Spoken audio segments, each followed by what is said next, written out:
তোমাকে নিয়ে খুব চিন্তাও হয় আমার, কখন না তোমাকে কেউ নিয়ে যায়। এসব কিছুই হবে না। কিভাবে ভরসা করি যেখানে তোমার বাবা মা সবাই আমাদের সম্পর্কের বিরুদ্ধে? কেমন যেন ছেলে খেলা লাগতেছে। তুমি আমাকে নিয়ে চিন্তা করো না, পুরো 2 বছর সময় নিয়েছি, আমাকে বিয়ে দিতে চাইলেও পারবে না। আমি বিয়ে করব না, আর করলেও তোমাকে, আর না করতে পারলে আল্লাহ হাফিজ দুনিয়া। চিনো তো আমাকে। এই সেজন্যই তোমাকে একটু ভরসা করি। আমার সবচেয়ে দুর্বল সময়ে আমি তোমাকে আমার কাছে পাই, খুব প্রশান্তি পাই যখন তোমার এসব মায়া জড়ানো কথাগুলো শুনি। থাকবে এইভাবে আমার সাথে? তুমি হয়তো চলে গেলে আমি অনেক ভেঙে যাব। ধুর পাগল, কি বলো এসব? এসব বলতে নেই।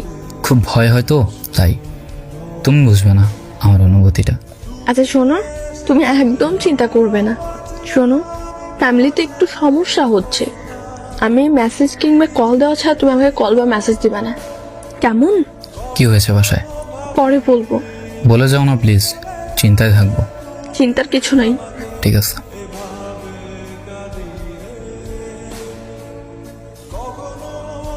প্রায় 15 দিনের উপর হয়ে গেল, কোনো খবর নেই। চিন্তার মধ্যে সেদিন